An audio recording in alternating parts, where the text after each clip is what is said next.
bien, bonsoir. Bonsoir à toutes et à tous, et merci d'être venus aussi nombreux, parce que je crois qu'il n'y a même plus une place de libre. Aujourd'hui, cette conférence tourne autour de l'intelligence émotionnelle. Alors c'est un sujet que je connais un peu, parce que ça fait 23 ans que j'étudie l'intelligence émotionnelle. Et je vous propose de vous faire voyager pendant 1 heure sur le voyage des émotions. Parce que les émotions voyagent, et les émotions voyagent à l'intérieur de nous-mêmes, et les émotions voyagent à l'extérieur de nous-mêmes. Si on parle un peu d'étymologie, émotion vient du latin emovere, c'est-à-dire se mouvoir à l'extérieur. Et donc, qui dit voyage, dit voyage dans le temps. Eh bien, écoutez, il y a plus de 2000 ans, des philosophes ont réfléchi sur l'être humain, sur ce qu'il était. Et ils sont tombés sur un consensus sur le fait que ce qui caractérisait l'être humain était la raison et l'esprit. Et donc que l'être humain devait, durant sa vie, travailler sur la raison et l'esprit. Et à contrario, les émotions étaient néfastes pour l'homme. Ça lui fait faire des mauvaises choses. Il se met en colère, il peut tuer, il n'est pas stable. Eh bien, l'être humain doit contrôler ses émotions. Voilà ce qui était dit. Ça a perduré dans le temps. Ça a mis des siècles à venir, et puis on a notre cher Descartes qui nous en a remis une couche. Jusque il y a quelques années, et je mets une date, on va mettre une date, on va dire dans les années 80-90, et plus précisément en 1995 en ce qui me concerne, on a assisté à un tournant pour l'humanité. Ce tournant pour l'humanité, c'est quelqu'un qui s'appelle Damasio, qui justement a fait un livre qui s'intitule L'erreur de Descartes. Il prouve que non seulement la raison et l'esprit dépendent des émotions, mais que notre état émotionnel influe sur notre raisonnement. Et vous avez vu, j'ai mis quotient intellectuel versus quotient émotionnel. Eh bien, jusqu'à il y a encore quelques années, on mettait à l'honneur le QI.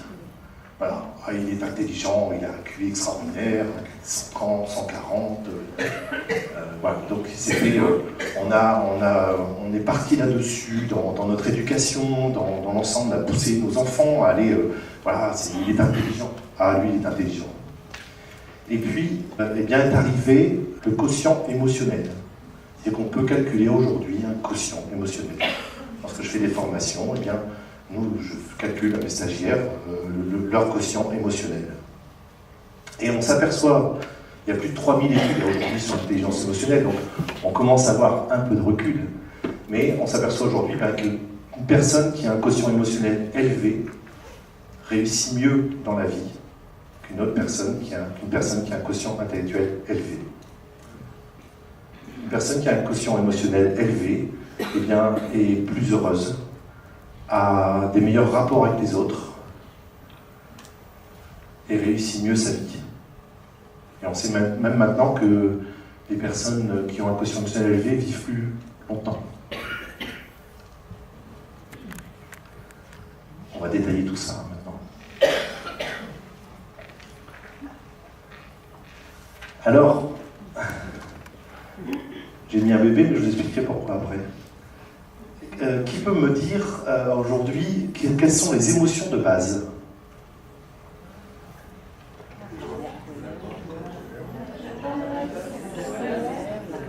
Alors, si je peux me permettre, c'est que vous demandez de parler plus fort, moi je vais vous demander de parler plus fort aussi. La peur, la tristesse, la joie, la colère. Bon, on y est à peu près, puisqu'on a la surprise, on a le dégoût. Et est-ce que vous savez comment, en fait, on a pu déterminer ces émotions primaires ? C'est un monsieur qui s'appelle Paul Ekman, qui est un psychologue, qui a fait un peu le tour du monde, et qui s'est aperçu que tous les peuples de la Terre avaient les mêmes expressions de visage par rapport aux émotions. La peur, la tristesse, la joie. Eh bien, on a exactement les mêmes émotions à travers tous les peuples de la Terre. Ce qui fait que, et ça vaut bien de le redire, c'est qu'il n'existe qu'une seule race humaine sur Terre. Donc, eh bien, on va détailler un petit peu ces émotions primaires, et en fait, comment naît une émotion. Enfin, déjà, c'est la première question qu'on va se poser, c'est comment naît une émotion. Une émotion, elle naît par une situation ou une pensée. Et là, quelque chose aussi qui vient un peu perturber nos émotions, c'est que notre cerveau ne fait pas la différence entre le réel et l'imaginaire. Et vous allez voir un film, et puis vous allez avoir une situation qui fait vous allez tout de suite bondir sur votre siège. Pourquoi? Vous êtes dans un cinéma. Pourquoi vous avez peur? Il n'y a pas de raison d'avoir peur d'être dans un cinéma. C'est parce que votre cerveau réagit à quelque chose. Alors, la situation, c'est simple. En fait, pourquoi on a des émotions aussi? C'est parce que ça nous a aidé à survivre. Et ça nous a aidé à peupler toute la Terre. Une émotion, c'est important. Hein. Si on prend par exemple la situation d'un de nos ancêtres dans la forêt, ils voyaient un serpent. Donc, surprise, boum, émotion. Deuxièmement, la peur. Qu'est-ce qui se passe? Automatiquement, émotion, peur va créer une situation de stress, mais surtout, notre corps va complètement changer. C'est-à-dire qu'il va y avoir plus de sang dans les muscles, il va y avoir plus d'attention. Pourquoi? Eh bien, pour nous protéger. Donc, 3 situations possibles. 1, je tape sur le serpent. Donc, l'attaque. Deuxièmement, eh bien, je cours le plus vite possible, la fuite. Ou troisièmement, eh bien, une situation que l'on peut connaître, c'est qu'on est tétanisé par la peur. Alors, si on parle de la surprise c'est pour moi une émotion qui est neutre. Parce qu'on ne sait pas ce qu'il y a derrière.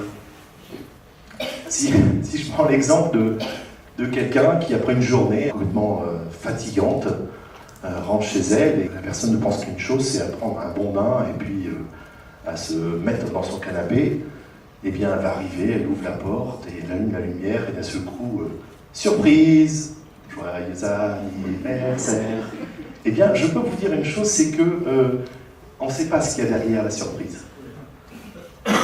Donc c'est parce que je peux vous dire qu'il peut y avoir effectivement, alors soit c'est la tristesse, je ne pensais pas ça, quoi.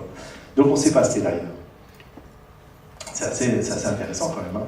C'est pour ça que d'ailleurs, lorsque on est dans des rapports humains, eh bien, et qu'on est pris par surprise, eh bien on ne sait pas comment on va réagir.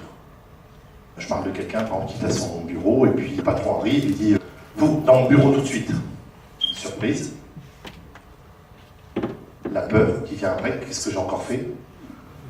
Et donc la situation de stress. Donc lorsque, notamment par rapport à ce côté surprise, si on laisse un peu de temps, on s'aperçoit qu'on va pouvoir analyser. Et on va redétailler ça tout à l'heure plus précisément. Alors, en ce qui concerne la colère, moi je trouve que toutes les émotions, en fait, elles sont positives. Il suffit de les transformer en positif. Moi, dans mon local derrière, quand j'ai vu qu'il y avait autant de monde, j'ai entendu, j'avais peur. Et oui. Et oui, j'avais peur de bafouiller, j'avais peur, je ne me rappelais plus de rien, et je me suis dit, mais non. Je fais au contraire, parce que lorsque tu vas arriver, eh bien, tu vas être en condition optimale pour pouvoir réaliser ta conférence. Et à partir de ce moment-là, eh bien, ce qui est négatif devient positif. Si on parle de la colère c'est quoi? C'est une défense du territoire. Oui, ça fait du bien de se mettre en colère. Oui, parfois il faut se mettre en colère. Par rapport à quoi? Par rapport à des jugements, par rapport à des valeurs, par rapport au fait que quelqu'un nous étouffe, qu'on n'est pas d'accord, Et pourquoi on n'aurait plutôt pas le droit de se mettre en colère? C'est quand même incroyable que, par rapport à ces plus de 2000 ans, ce que je vous disais tout à l'heure, eh bien, on se rend compte aujourd'hui que de 0 à 4 ans, lorsqu'un enfant se met en colère, on dit qu'il il est colérique, lui. Hein, lorsqu'un enfant a peur, on va le rassurer. Lorsqu'un enfant fait le rigolo, on dit il est en joie.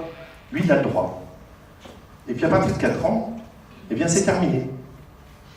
À partir de 4 ans, on dit à l'enfant qui grandit, on dit non, arrête, hein, fais pas des manières, fais pas ceci, fais pas cela, tiens-toi bien, c'est pas beau la colère, donc on va le gronder. Donc au fur et à mesure, eh bien, on oublie ça.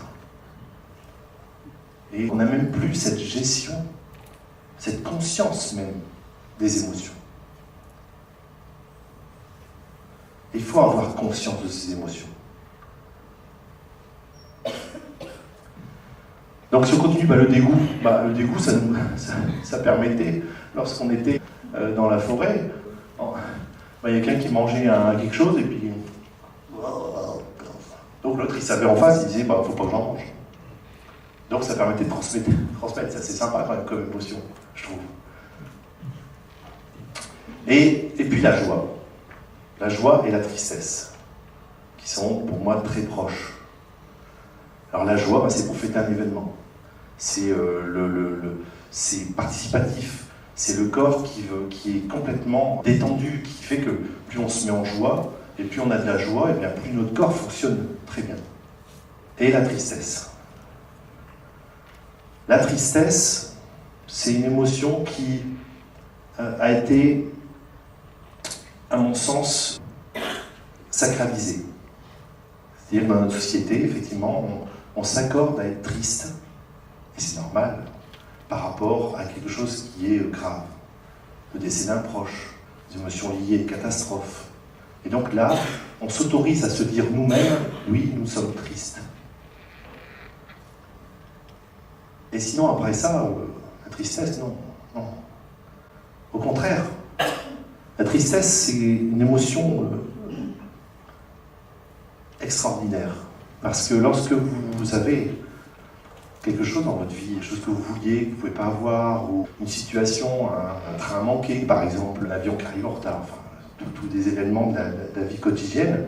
Donc on va se dire c'est pas normal, machin, tout. Là on va se mettre en colère. Hein, parce qu'après la surprise, là c'est la colère. Mais si on reste dans la colère, eh bien on peut pas. On peut rester indéfiniment dans la colère. On va encore le voir tout à l'heure. Mais si on passe de la colère en disant qu'est-ce qui se passe réellement au fond de moi, qu'est-ce que je ressens, eh bien c'est de la tristesse.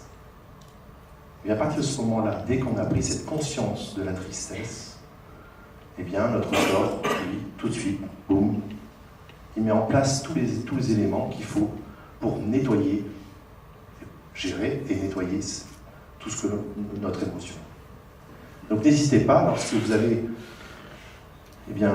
toute cette étape, ce processus, à vous poser la question, est-ce que je suis triste ou pas? Et oui, on a le droit d'être triste parce qu'on a raté son train. Oui, on a le droit d'être triste. Alors quand je disais tout à l'heure que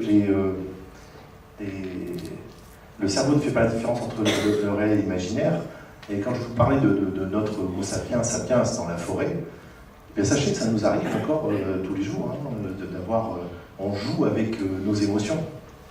Alors je vais vous citer un cas que peut-être tout le monde se rappelle, qui est celui d'un supermarché.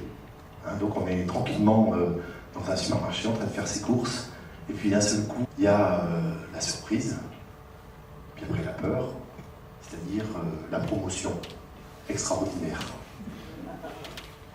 Mesdames et messieurs les clients, la promotion sur le Nutella à moins 40% va commencer dans quelques secondes, et il n'y aura que 3 minutes, et je peux vous garantir qu'il n'y en aura pas pour tout le monde, c'est là les 15.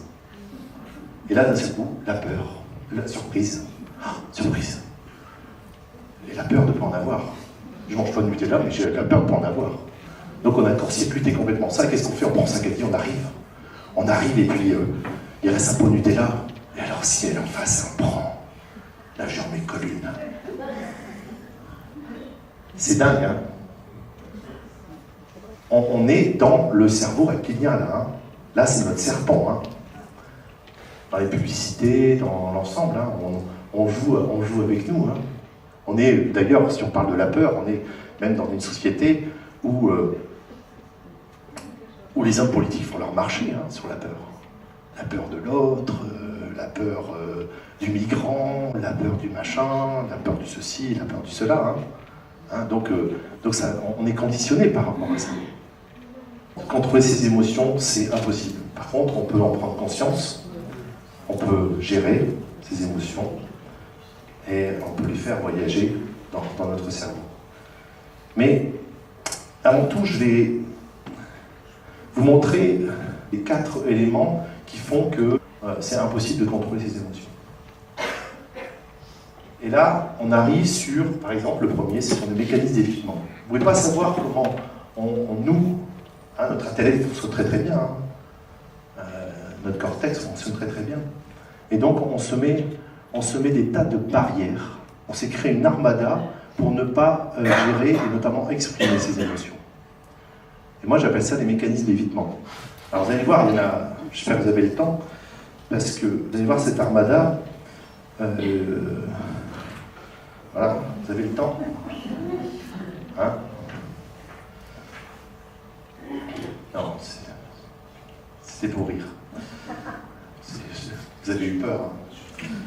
Non, mais je vais quand même vous en citer quelques-uns. Alors, c'est intellectualiser et rationaliser.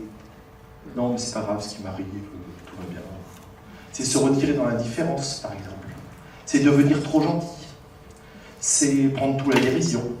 C'est surargumenter. C'est manipuler. C'est fuir. C'est être vexé, mauvais perdant, se faire des reproches, ressentir des blocages corporels. Bien sûr, notre corps nous parle. Non, j'en ai plein de dos. Faire comme si le problème n'existait pas.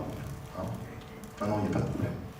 Se positionner en victime, voire contrôler, se culpabiliser, trouver mauvaise foi, pinailler, faire l'idiot, ressentir une fatigue soudaine, devenir violent, à vouloir avoir le dernier mot, bouder, avoir une attitude compulsive, critiquer de façon excessive, avoir de l'humour défensif, se faire mal, être comme sourd, en vouloir aux autres, perdre ses moyens, se mettre beaucoup à manger, éviter la situation, se buter dans le déni devient trivial, se réfugier dans la rêverie, tomber malade, supprimer, rejeter les autres.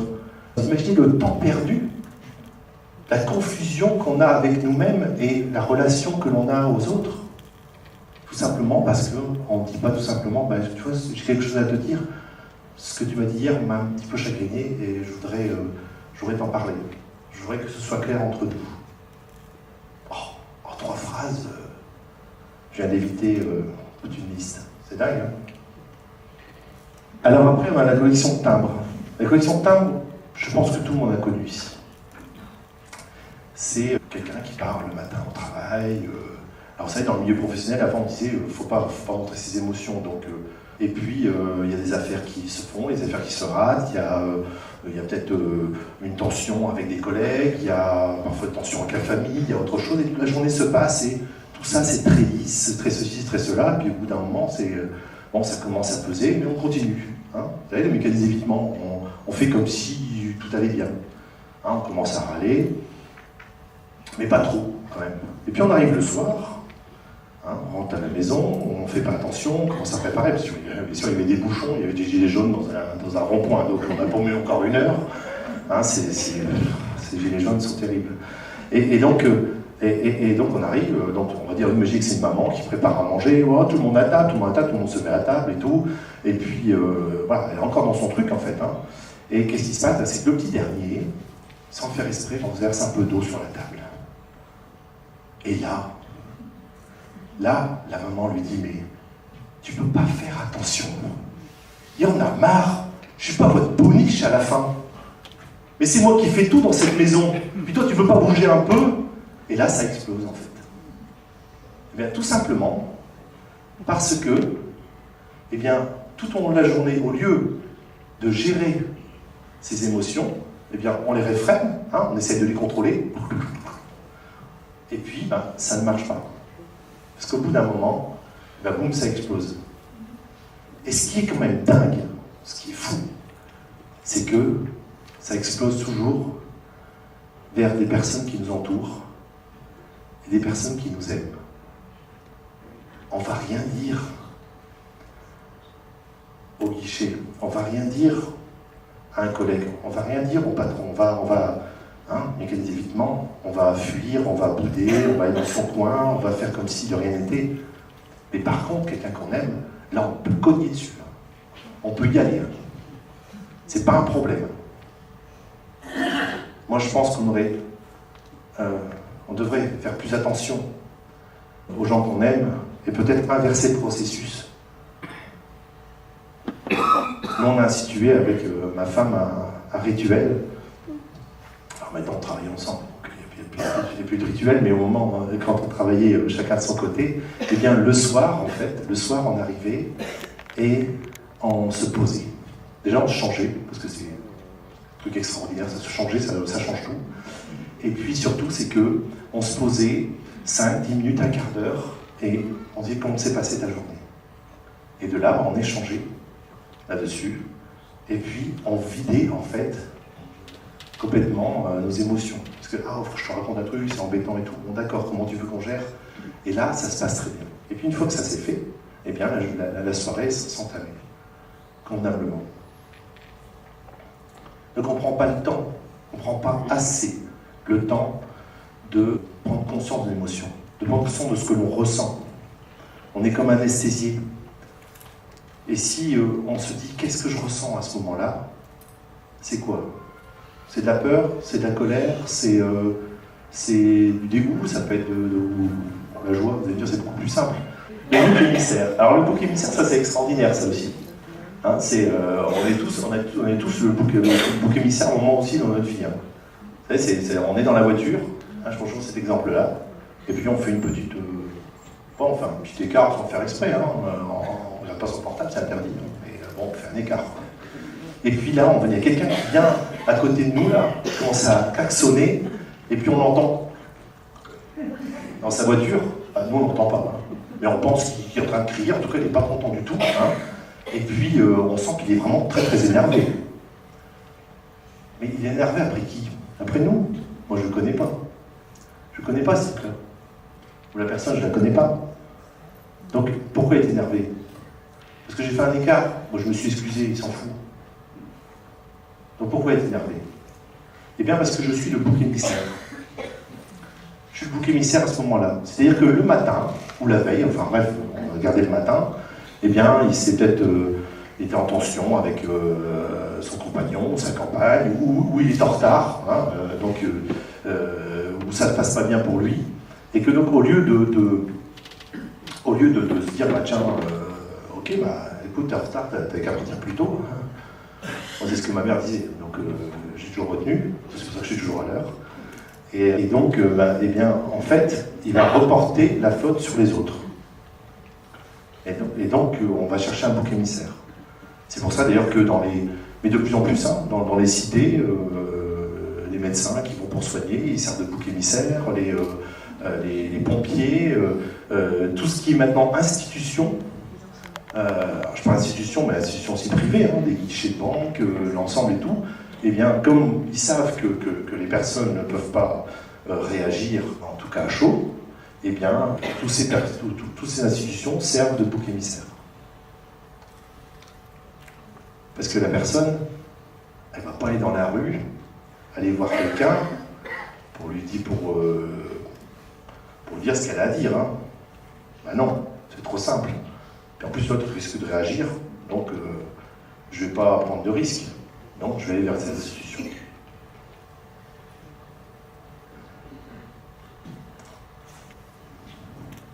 Vous avez bien compris, maintenant, il faut arrêter de râler sur quelqu'un qui est... Il faut se poser la question, est-ce que c'est pas nous, hein.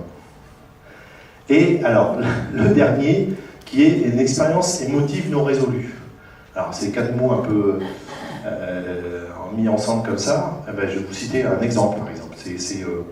C'est quelqu'un qui, il y a quelques années, a eu un problème avec le fisc. Voilà, il y a eu un problème avec le fisc, forte amende, il a dû payer et tout. Et ce qui s'est passé, c'est que à l'époque, ça ne lui a pas plu du tout. Mais les années passent. 1 an, 2 ans, 3 ans, 5 ans, 10 ans. 10 ans passent. Tout se passe bien dans la vie. Et puis un matin, tranquille, il fait beau. Le personnel sort, elle va chercher son courrier. Elle prend son courrier et là, elle voit, et là, ce coup, la surprise et la peur. Et là, tout de suite, la colère derrière, parce que sur l'enveloppe, il y a marqué ministère des Finances. Tout se passait bien avant, hein. C'est-à-dire que là, elle était tranquille, elle avait pris son petit déjeuner, sympa, elle prévoyait d'aller à la plage avec ses enfants, tiens, on est à Nice, hein. Donc tout va bien. Et là, ça se passera pas comme ça. Et d'un seul coup, la colère monte, complètement incontrôlée. Donc il ouvre à peine l'enveloppe, puis il voit marquer réclamation, donc il se dit pas deux fois. Il engueule tout le monde chez lui, et puis il prend sa voiture, et tout de suite il va aux impôts, rue Joseph Cady, à Nice. Je connais bien. Et donc il arrive là-bas, et il arrive au guichet, enfin bref, il fait tout un pataquès, et au moment d'arriver du guichet, le préposé qui commence à l'écouter, et il dit donnez-moi l'enveloppe, il ouvre l'enveloppe, et en fait, il n'avait pas totalement déroulé la lettre, et bien c'était simplement un remboursement. Il dit pourquoi vous criez, c'est pour un remboursement. Ils sont un peu neuneux, hein. Expérience émotive non résolue. C'est-à-dire que ce sont des choses qu'on a vécues, et comme le cerveau ne fait pas la différence entre le réel et l'imaginaire, eh bien, au bout d'un moment, il dit ça, c'est un danger. Comme manger un fruit pourri qui pourrait nous rendre malade, mais on ne le ferait plus. Donc ça, notre cerveau l'a mis dans sa mémoire archaïque, mais eh bien, pour des expériences que nous avons dans la vie, eh bien, si on n'exprime pas ces émotions, si on n'arrive pas à gérer, en tout cas, les émotions, eh bien, qu'est-ce qui se passe? À un moment, notre cerveau, il prend ça pour argent comptant. Et donc, vous avez, parfois dans des repas de famille, ou avec des amis, ou avec des collègues, eh bien, vous avez cette réaction. Cette réaction qui est vous allez parler de quelque chose, puis ce coup, vous allez voir la personne se mettre en colère. Et là, vous allez dire, qu'est-ce que j'ai dit de mal? Eh bien, c'est une expérience émotive non résolue. Donc on va voir maintenant comment éviter tout ça, hein, parce que là, ça fait du boulot quand même. Hein. On se fatigue la vie pour rien. Moi, je vous le dis. Hein.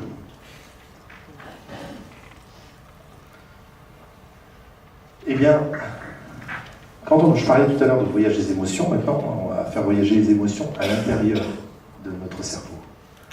Donc cela, j'ai appelé ça le point chaud.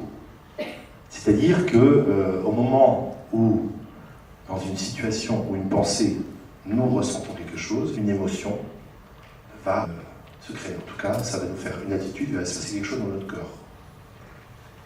Et puis, là, on peut réagir à chaud.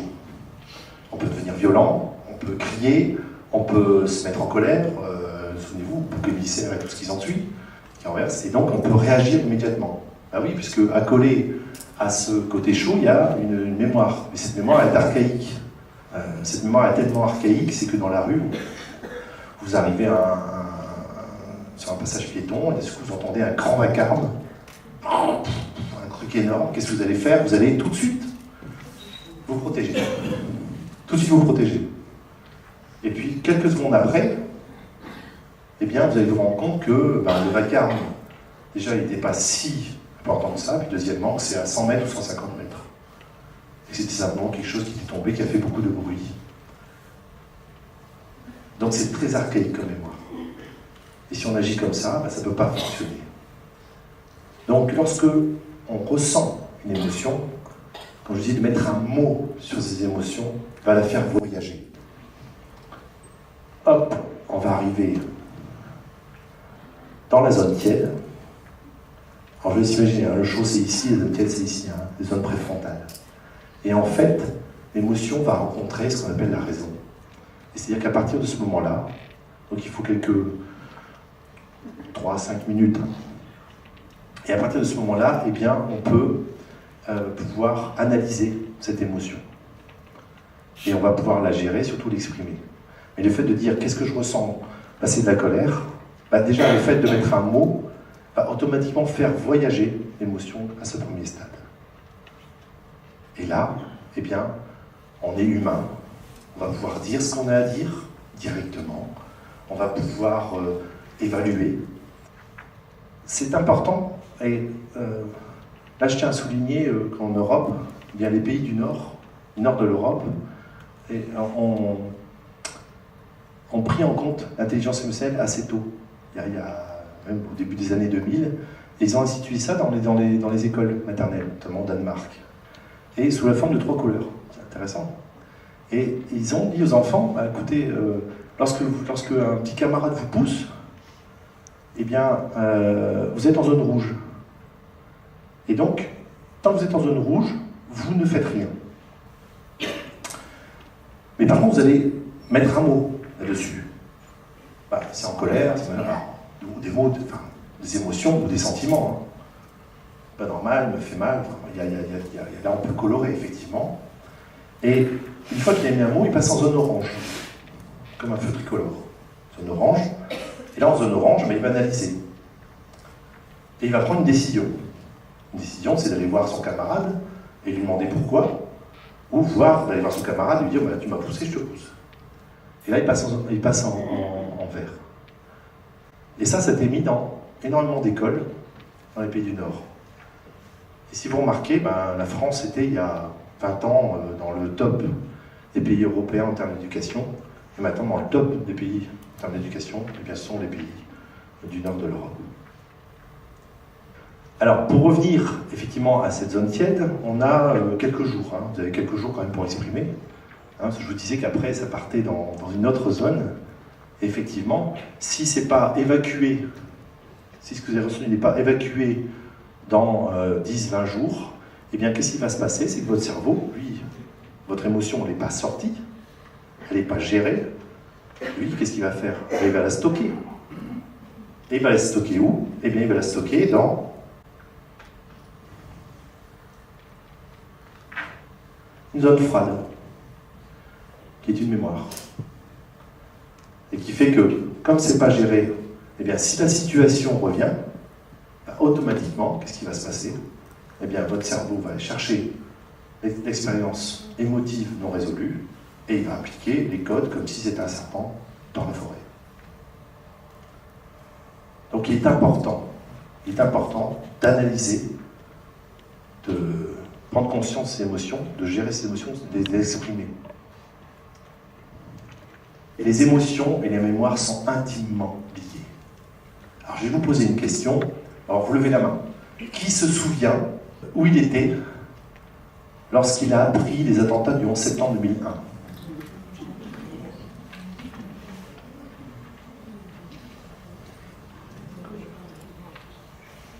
Voilà, on peut dire 9 personnes sur 10. Qui peut me dire ce qu'il a fait à 10h30 le 11 septembre 2016 ? Levez la main. Bah alors, c'est quand même bizarre, quoi. En 2001, ça fait quand même combien ? 18 ans, enfin 17 ans. 18 ans. Et là, tout le monde se souvient, et je peux même vous dire, vous pouvez même vous souvenir, notamment, si vous fermez les yeux, vous pouvez vous remettre dans la scène, c'est-à-dire voir les couleurs, voir les odeurs, avec qui vous étiez, et vous pouvez même dire ce que vous avez fait après, dans les heures d'après. Et bizarrement, ce que vous avez fait il y a 3 ans, vous en souvenez plus. Eh bien, tout simplement parce que les émotions et la mémoire sont intimement liées. Et là, ce que je voulais vous faire, un des autres cadeaux, pour moi l'un des plus beaux cadeaux de la vie, lorsque vous voulez vous souvenir, créez-vous un album photo, lorsque vous voulez vous souvenir d'un événement. Voilà, vous êtes en famille, vous êtes entre amis, vous voyez un paysage magnifique, en disant, eh bien, dites-le à votre cerveau, dites-le vous-même, en disant, bah ça, je le fixe. Et cet instant, je veux m'en souvenir jusqu'à la fin de ma vie. Et vous verrez que, eh bien, vous allez pouvoir, comme ça, vous fabriquer l'un des plus bels albums photos que là, vous pouvez remporter partout. Vous aurez tout le temps avec vous.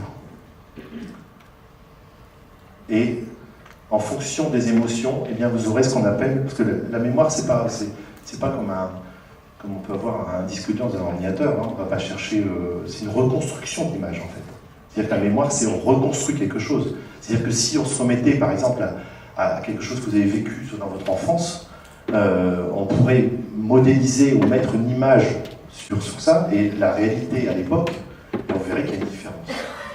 Et c'est pas grave, parce que ce qui est important, c'est ce que nous, on comprend. C'est ce que nous, on ressent, c'est ce que ça nous procure comme joie, comme plaisir, et parfois aussi comme tristesse. Moi, quand je me remémore ma maman qui est décédée il y a 2 ans, eh bien, effectivement, c'est de la tristesse qui vient tout de suite, mais en même temps, c'est de la joie. Comme je vous disais, c'était juste à côté. C'est de la joie parce que c'est des bons moments. C'est des choses extraordinaires et que le deuil étant fait, eh bien, je peux garder que le meilleur.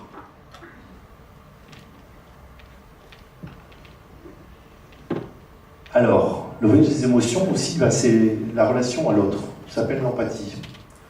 Alors jusqu'à présent, dans la conférence, on a vu, nous, c'est-à-dire, c'est quoi? C'est prendre conscience des émotions. Donc il faut mettre un mot. Qu'est-ce qui va se passer? Quand on a mis un mot, eh bien on fait voyager. Et là, on peut se rendre compte vraiment, analyser la situation, et deuxièmement, gérer cette émotion. Gérer cette émotion qui va faire qu'on va pouvoir, eh bien, la sortir, c'est on va pouvoir l'exprimer, ou en tout cas, on va pouvoir la gérer facilement. Une fois que c'est géré, c'est sorti. C'est bon, on revient à un niveau normal. Et aujourd'hui, je trouve que l'empathie fait partie d'une des compétences de l'intelligence émotionnelle, selon Goleman. Il y a un problème avec l'empathie aujourd'hui.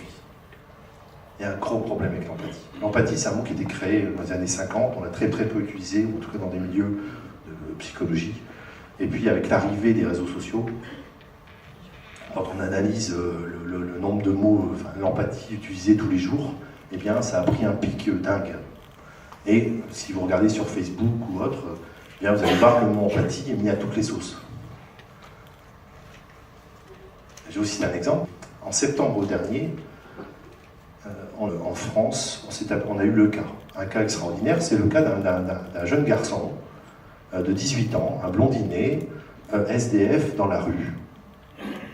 Puis l'histoire est triste, parce qu'il était mis en dehors de chez ses parents, et ceci, cela, toute son histoire est racontée. Et là, il y a un élan incroyable de générosité, et là, on parle d'empathie tout le temps.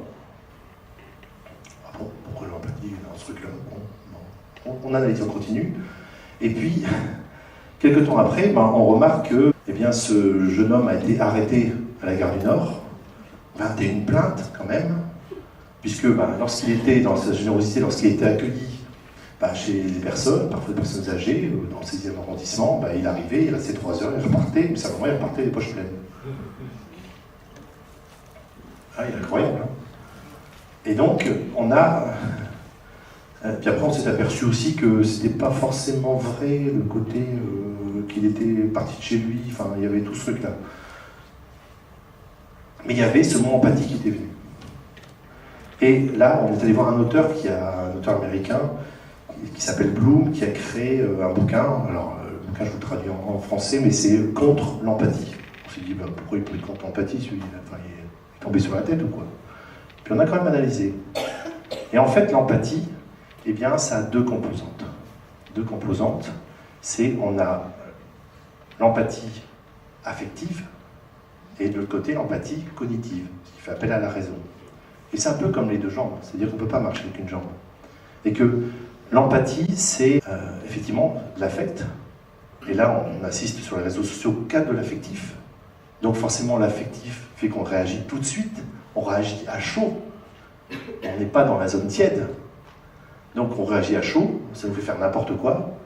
On s'offusque, ceci et cela, il y a des tas de commentaires, on ne trouve pas ça normal, on commence à avoir des grandes théories, des grands machins, des grands ceci et cela, comment ça se fait qu'en France on laisse encore des jeunes dans la rue, tout ce truc-là, parce qu'on n'est pas dans la raison, on ne raisonne pas. Alors que si, quand on ressent quelque chose par rapport à de l'empathie, alors l'empathie c'est la faculté de percevoir une émotion chez l'autre.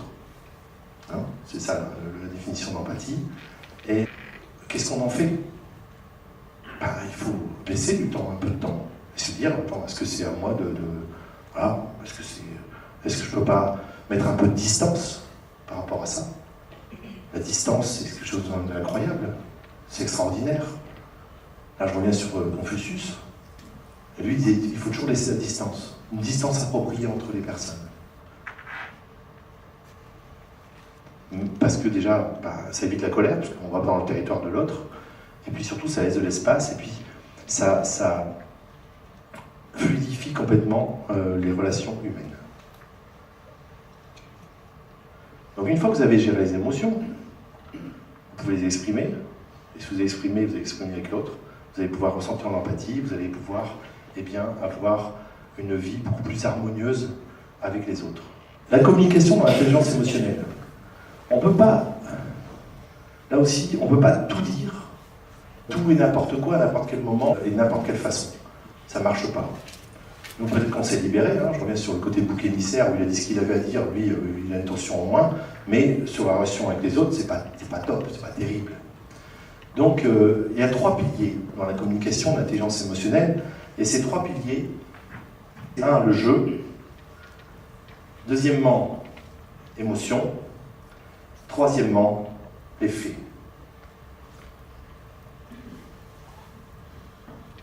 Alors, je vais détailler pour l'instant le jeu, parce que quand on parle à la première personne, on peut tout dire. On peut absolument tout dire.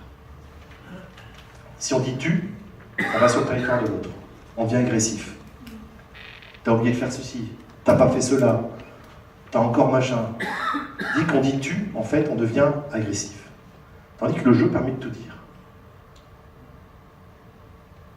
Deuxièmement, eh bien, pourquoi on ne mettrait pas une émotion ou un sentiment dans notre relation à l'autre? C'est très important. On l'a vu tout à l'heure, ça permet d'exprimer une émotion, donc de ne plus la garder en nous. Mais deuxièmement, pour l'autre, c'est extraordinaire, parce que ça va lui permettre d'avoir une jauge, d'avoir un curseur. On dit attention, si vous dites à quelqu'un, clairement, je suis très embêté par rapport à ça, il est embêté, donc j'ai une jauge d'urgence et d'importance par rapport à ce qu'il me dit. Donc je vais en tenir compte. Et puis, troisièmement, c'est rester dans les faits. Voilà. On ne parle pas, on ne dit pas, on ne parle pas dans quelque chose qui n'existe pas. Quand on a une relation avec quelqu'un, eh bien, elle est honnête, elle est directe, mais elle reste dans les faits. On ne fait pas d'interprétation, on ne fait pas de généralité. Tous les hommes, ils sont comme ceci, tous les femmes, elles sont comme cela, tous les ceci, tous les cela, tous les... Parce qu'on peut aller très loin là-dessus, Tous les arabes, tous les ceci. Bon, bref. On arrive à quoi? La généralité, on arrête ça, la généralité. On reste dans les faits. Voilà. Donc, on construit ces phrases avec ces 3 piliers. Je suis très embêté de te dire ça, mais j'ai remarqué que hier, eh bien, tu avais encore une fois garé ta voiture de travers et que moi, ça m'a empêché de mettre ma voiture. Il faut que tu comprennes quand même que si moi, j'ai du mal à garer ma voiture, est-ce que tu pourrais, à l'avenir, eh bien, la garer un peu mieux, et comme ça, ce sera mieux pour toi et ce sera mieux pour moi. C'est simple. Au lieu d'arriver et de dire « T'as encore mal garé ta carrette !» Le mot carrette, c'est un mot du Nord, parce que je suis originaire du Nord de la France. Donc on construit. Alors ça, jeu, émotion, effet, c'est quelque chose que en formation, on met en place et on a de très très bons retours. Notamment en termes de management, en termes de relation à l'autre dans une équipe. Eh bien, ça permet de savoir justement quel est le curseur émotionnel de la personne avec qui l'on est. Et c'est extrêmement sain. Alors, la relation à l'autre et l'interactivité. L'interactivité, c'est lorsque nous sommes en groupe. Parce que là, dans l'empathie, on est plus avec une personne, et là, c'est l'interactivité. Comment on se meut dans un groupe et ça. Et en fait, je vais vous raconter une histoire, c'est Daniel Goleman qui raconte ça dans son livre sur l'intelligence émotionnelle, et qui parle d'une cour d'école. Peut-être que vous avez connu ça aussi, c'est, eh bien, il y a un petit nouveau qui arrive. Donc vous êtes avec vos copains, vos copines, vous jouez à un jeu, puis il y a un petit nouveau qui arrive. Et puis, le petit nouveau, eh bien, il est dans le coin, puis à un moment, il arrive, il fait « Je peux jouer ?» « Oh oui, tu peux jouer, oui. » Et puis, on commence à jouer, puis il lui dit « Mais non, attends, c'est pas comme ça les règles. Hein. C'est pas comme ça, il faut faire comme ça, comme ça. Alors toi, tu te mets là-dessus, tu te mets là-dessus. » Et les autres, ils ne savent pas trop, donc ils attendent un petit peu. Et puis, au bout d'un moment, eh bien, il est mis en dehors du groupe. Il est exclu. Parce qu'il a voulu s'imposer. Et les 3 péchés cardinaux des personnes qui étaient dans le groupe, là, je l'ai extrapolé de quelqu'un qui est nouvelle embauché ou qui est promu à un poste. Eh bien, le premier péché, c'est « moi je sais, moi je ». Moi, j'arrive avec ma science. Moi, je sais, moi, je. Alors que, déjà, ce que vous savez, c'est déjà une chose. Donc, vous n'avez pas besoin de le dire, parce que vous le savez. Ce qui est bien, c'est d'écouter. Peut-être parce qu'il y a des choses que peut-être vous ne savez pas. Ça, c'est très important. Donc, c'est le moi je sais, moi, je. Deuxièmement, c'est vouloir prendre trop tôt les choses en main. On arrive dans une association, moi je sais, moi je fais la compta, je fais ceci, je fais cela, et puis non mais voilà, on va organiser un truc, une fête à tel endroit parce que je connais très bien le lieu. Qu'est-ce qui lui arrive ? Nous on est organisé déjà, on a déjà prévu pour les 6 prochains mois. Et le troisième, eh bien, c'est sortir du cadre de référence. C'est-à-dire vouloir être différent. Arriver en disant moi c'est différent et ça va fonctionner différemment maintenant. Pourquoi ? Donc on va se faire rejeter. Il y a énormément de personnes qui se font rejeter, tout le monde, soit dans les associations, mais aussi dans les entreprises, et ça peut même dans des groupes d'amis. Vous savez, vous avez des amis, ils ne se sont jamais vus. C'est toujours un grand danger ça, lorsqu'on invite des amis qui ne se connaissent pas à la maison, on se dit comment ça va se passer cette affaire. Alors parfois ça se passe bien, donc on essaie un peu de réfléchir un peu avant, et parfois ça ne se passe pas bien. C'est quelqu'un qui va toujours en parler, qui va pas te dire, puis qui va couper toujours les phrases, les machins. Ah non, mais t'as raison, alors moi, machin, ceci et cela. Et puis la soirée, c'est comme une soirée diapo comme il y a 20 ans. Alors que, effectivement, eh bien, les 4 étapes de l'intelligence émotionnelle, c'est savoir observer le groupe. C'est lorsqu'on arrive quelque part, eh bien déjà, on va observer. On ne va pas parler. On va regarder comment les gens fonctionnent. On va regarder qui ils sont. Deuxièmement, on va s'intéresser à eux. On va montrer que on intègre un groupe et puis on doit accepter les règles. On doit accepter les règles de ce groupe. Mais en même temps que je dis ça, je parle aussi ça par rapport à un pays. Quand on arrive quelque part, eh bien, on accepte. Moi, quand on va en vacances, on accepte les règles. On ne vient pas commencer à faire autre chose. Troisièmement, c'est agir et savoir attendre d'être accepté. Puis là, on va commencer à agir un petit peu. On va suggérer. Moi, je préconise beaucoup ça. C'est au lieu des personnes qui ont tendance toujours à s'imposer, je dis arrête ça. Suggère. Est-ce que je peux faire une suggestion ? Ah oui. Moi, je suggère qu'on fasse plutôt ça. Et puis, au fur et à mesure, eh bien, on arrive au 4e, c'est s'inscrire dans la continuité tout en affirmant son rôle. C'est un petit peu comme cette histoire qui est connue, mais je vais vous la redire. C'est cette histoire des 3 écureuils du troupeau de mulots. Je ne sais pas si certains la connaissent, mais ces 3 écureuils qui sont perchés dans un arbre, ils font ce qu'ils ont à faire, et puis ils voient un troupeau de mulots qui déboulent en bas de l'arbre et qui vont très très vite. Ils doivent avoir très peur. Et s'ils continuent tout droit, ils vont aller vers un précipice.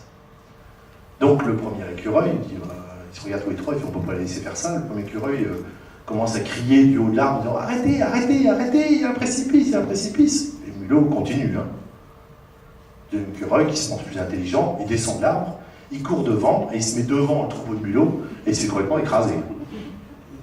Et le troisième, il réfléchit un petit peu et donc il descend. Il court au niveau du troupeau de mulots, puis il s'insère dans le troupeau de mulots, et il continue à courir, puis il prend la tête du troupeau de mulots, et puis il emmène tout le monde pour éviter le précipice. C'est exactement la même chose que ça. J'ai voulu finir cette conférence par l'intelligence émotionnelle et le développement personnel. Parce que dans les livres que je peux écrire, à chaque fois, je suis catalogué dans le développement personnel. Moi, à part mon premier, mais c'est normal, c'était des publications des recherches. Mais les 2 derniers, eh bien, c'était en développement personnel. Je sais pas, ça me convient pas. Je vais vous dire pourquoi ça me convient pas. Parce que il y a un truc qui est venu dans la tête. Et je me suis dit, mais attends, comment ça se fait qu'on a une société où il y a de plus en plus de mal-être par rapport au bien-être? On entend de plus en plus de choses. Et que de l'autre côté, eh bien, dans la même proportion, on a vu le rayon des librairies en développement personnel qui est devenu exponentiel. C'est-à-dire que plus les gens sont en mal-être, plus il y a de bouquins qui sortent. Donc ça pose un problème, parce que normalement, ça veut dire qu'un livre qui sort, on apprend des choses, et dans ce cas-là, on n'est plus dans le mal-être, puisqu'ils nous promettent tous qu'on est dans le bien-être. Alors, j'en fais peut-être une généralité, mais c'était ma réflexion. Et je me suis dit, ça va pas. Et quand j'ai écrit Je n'en ai rien à faire en 2015, eh bien, tout naturellement, en fait, j'ai repris les principes de l'intelligence émotionnelle. Et, alors j'ai mis ça sous forme de tableau, hein, en cible. Et on agit sous trois cercles. Hein. Le premier, c'est moi. Et oui, on existe quand même. Deuxièmement, c'est les autres. Et puis troisièmement, c'est tout le reste, c'est le monde. Et le développement personnel, eh bien, certains livres, en fait, ils parlent de moi. Comment vous pouvez aller mieux, développer votre confiance en vous, enfin, des tas de choses comme ça. Et ça part toujours de moi. Et en fait, et après on dit, comme ça vous pouvez aller vers les autres. Puis après, vous pouvez aller voir le monde. Alors, c'est très bien, parce que moi, de personnes qui m'ont vu, t'as vu ce bouquin, il est génial, il t'apprend comment être comme ça et comme ça. Oui, d'accord, ok. Et puis, c'est génial. T'as mis en œuvre, t'as fait ceci, t'as fait cela, tu es confronté aux autres. Non, mais ça m'a fait du bien. Oui, ça m'a fait du bien, mais qu'est-ce qui va se passer? C'est qu'au bout d'un moment, eh bien, le cerveau, il est content de toutes ces nouvelles méthodes. Au bout d'un moment, ça s'épuise. On n'est pas dans le mieux-être, forcément plus. On a une impression. Et qu'est-ce qu'on fait? On va rechercher un autre livre parce que ça devient addictif comme affaire. Et c'est génial parce que les rayons des libraires grandissent. Alors que l'intelligence émotionnelle, c'est la conjonction de 2 choses. Comme je vous dis, savoir observer le groupe. Eh bien, d'abord, on se met un peu comme un martien et on va observer le monde, on va faire des constats, on va réfléchir par rapport au monde qui nous entoure, à la société qui nous entoure, comment ça fonctionne tout ça, sans jugement. On ne va pas mettre des filtres, puisque là on est à l'extérieur de nous. On n'est pas dans l'ego, on n'est pas dans le moi. On va regarder ça. Et puis, après, eh bien, on va voir comment les autres fonctionnent entre eux. Comment ça marche, en fait. Parce qu'on pense qu'on sait, mais on ne sait pas. On ne sait pas. Regardez tous les mécanismes d'évitement, tout ce que je vous dis tout à l'heure. On ne sait pas, en fait. Donc, il faut apprendre ça. Et on peut apprendre l'intelligence émotionnelle jusqu'à la fin de sa vie. On peut augmenter son quotient émotionnel jusqu'à la fin de sa vie. Ça, il faut le savoir. Et puis, une fois, effectivement, là, on va se positionner. On va dire, moi, je comprends ça. Et après, à ce moment-là, eh bien, on va repartir vers les autres. Et on peut changer le monde après. Mais on ne peut pas faire autrement par rapport à ça.